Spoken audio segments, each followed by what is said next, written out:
All right, how's it going, guys? So one thing I want to talk about today is just wh what should a new team focus on, especially newer players, players trying to enter the competitive scene. What should they focus on when they're just made the team, or even if you're a more experienced player? What should you focus on as a team to to try and improve the quickest on any given map? Um, and generally, this is very easy. And the approach to it can be is very simple to know. Actually, executing it is a little different. But the most important thing with any team is chemistry. So chemistry is just how well does the team function as a whole? How well do the players work with each other? Is there a collaborative decision in any given round of where you're going to go? Are people pop flashing each other? Is there anyone who's maybe out of line doing individual plays or anything like that? And so over time, chemistry takes a while to build. And I mean, I wasn't feeling real chemistry on my team till like the 4 or 5 month part. Um, so it just takes a while. And there's a reason why teams like Virtus Pro has been together for like 5 years now. It's just chemistry builds over time and things get easier. But as a newer team, you need to know what to focus on. And essentially, what you shouldn't focus on are strats. And what I mean by strats is newer teams tend to come up with this idea that CS:GO is about these big executes, and if they can throw the set smokes right and they throw the flashes right and just go, this will be good for them. And they're wrong about that. So a good strat will just fix that. Is like a lot of people throw this and they throw the truck smoke and whatever, and they do like a lane take. So they throw all these set smokes. They go on the server and they talk about these set smokes and they try to run the strat. But the problem is, like strats are the icing on the cake. It's not something that you should just go right into. So what's most important is learning how to take map control. So the one thing that completely changed my Inferno and something that made all my teams drastically better instantly was our ability to take over this area. This area I call brackets because these little things are called brackets. That's what they called in 1.6. But essentially what you need to do is you need to set up as on T side, you need to set up um, to be able to work into sites. And you can't just take A directly from mid into site. There's just too much because you have to come up here, you have to clear all this, and then they already know you're coming up mid, so they're ready for you, and then you got to make it into site, and there's a million angles to clear, and it's hard. But if you're already right here and then you execute, like look how far you have to go, like site's right there, so it's much easier. So same goes with halls. Learning how to take halls control early in the round is important. So just getting map control.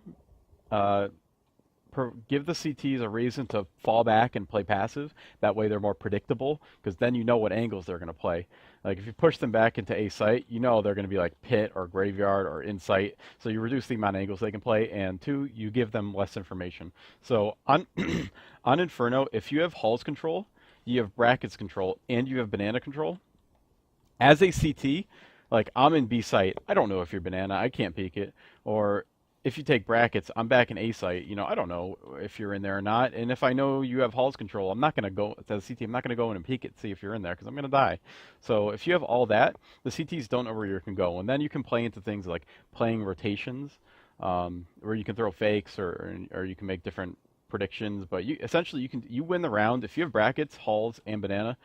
Unless the CTs have an amazing hold, there's no reason for you not to win that round. So going back into it, what I mean by that is just have these setups where you kind of spread the map, you make noise at both ends of the site, and you just work into map control. So my default on Inferno, which has worked wonders, and it kind of varies, but just as a default we'll go into, I usually have one guy come up banana, come into logs, just kind of make some noise here, put pressure on B.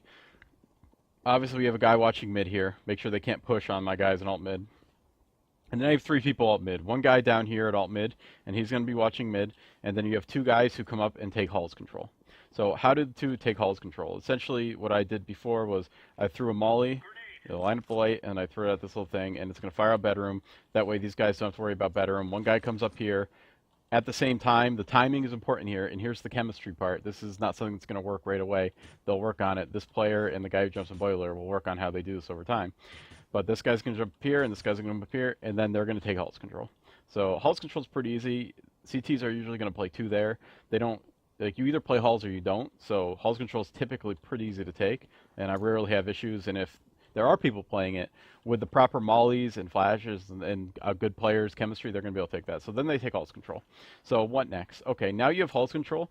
Now you have another entry into mid. So not only do you have this entryway, you have a second one, which albeit is not that far away, but still, 2 is better than 1, no matter how you look at it. So then these guys are going to be able to come out, and now you can take brackets control easier. And brackets control, this goes back to teamwork. You have to go up together. People have to check angles together. There has to be unison work with the pop flash. So essentially what you can do is I can have my 2 halls guys, or I can have the B guy fall back, or someone just throw a pop flash. So throw a pop flash. That's going to pop in mid. And then everyone just smokes out a side, so this guy can smoke out this side if he wants from boiler or whatever. And then everyone, like 3 people come up mid, and they just take control of this area. Remember, you don't come around, you don't peek this. You're just taking control of this area.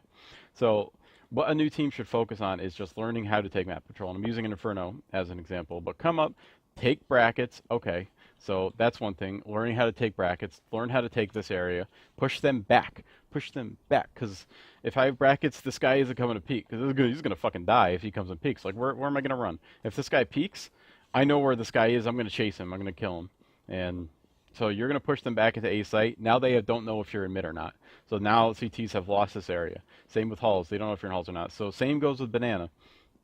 And banana is really important. And there's a reason why you see a lot of teams, especially pro teams, smoke this out and take early control of it. Because if you lose banana control, you have no idea if they're going B or not.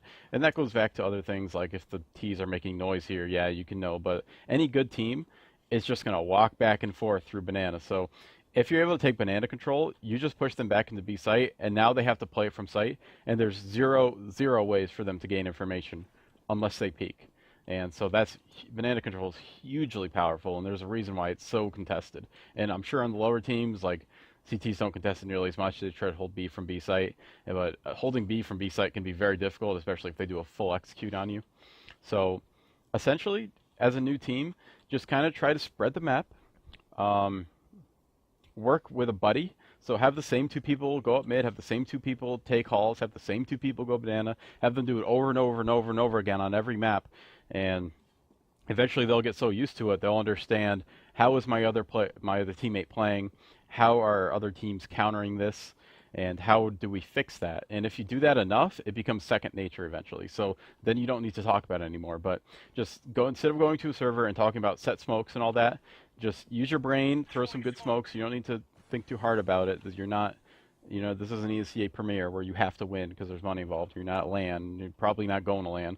So just put a little thought into it. Throw some basic smokes, basic pop flashes, basic nades, basic mollies, and just work as a team and work to improve as working as a team rather than trying to be glamorous in things you do. And try to limit, especially individual players, and this is inevitable for some people because some people are just star players, but try to limit individual plays. Try to do everything as a team. And the more you do stuff as a team, win or lose, as long as you're doing things with a team, you don't feel stupid when you lose. If I lose 16-1, but I did everything as a team and I didn't see people peeking, over peeking, and making these individual plays, we were simply just getting rolled during when we were trying to take sites or something. That's fine as long as you feel comfortable with it. So that's just something I want to talk about. I hope that helps.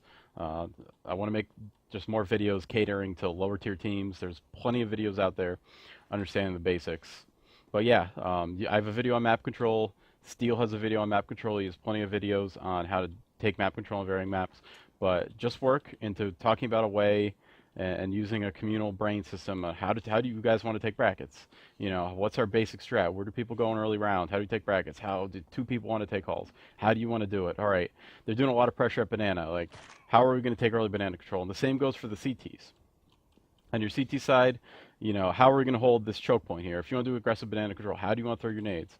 How do you want to hold halls? Like, we're going to do halls control this round. All right, so have one guy here and then just have one guy back here or something, or put a guy in bedroom or something. Learn how to take halls control. Or how are you doing aggressive mid setup? How are you preventing the T's from coming up and taking brackets control? Or are you letting them take brackets control? In that case, how are we setting up an A site to hold the choke points?